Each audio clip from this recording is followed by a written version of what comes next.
1910s 1920s کی بات ہے. برٹش راج تھا، سب کانٹیننٹ آزاد نہیں تھا، اور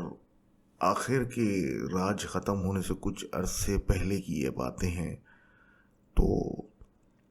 کافی طاقت میں کمی بھی آ گئی تھی اور کافی دور دراز علاقوں میں وہ بھرم، وہ سمجھ لے سختی نہیں رہی تھی جیسے پہلے ہوا کرتی تھی. اس دورانیے کے اندر لندن سے ایک صاحب آئے، ان کا نام تھا مسٹر ایڈمز. مسٹر ایڈمز جو تھے پشاور میں ان کے کوئی جاننے والے تھے، ان کی پوسٹنگ تھی، اچھی رینک کے آدمی تھے. تو اپنے رشتہ دار کے بیسس پہ وہ آئے تھے کچھ کاروبار کے لیے، کچھ چیزیں دیکھنے کے لیے. اور اتفاق ہوا کہ وہ جب سبات گئے کچھ، اور ادھر سے آگے ان کو کچھ جنگلات میں کچھ دیکھنا تھا، تو وہاں جا کے وہ واپس پلٹ کے نہیں آئے. ان کے جو رشتہ دار پشاور میں پوسٹڈ تھے مسٹر ایڈمز کے، انہوں نے اپنی پوری طاقت لگائی، پولیس بھیجی، سب کچھ کیا کہ اس آدمی کو تلاش کر کے لاؤ.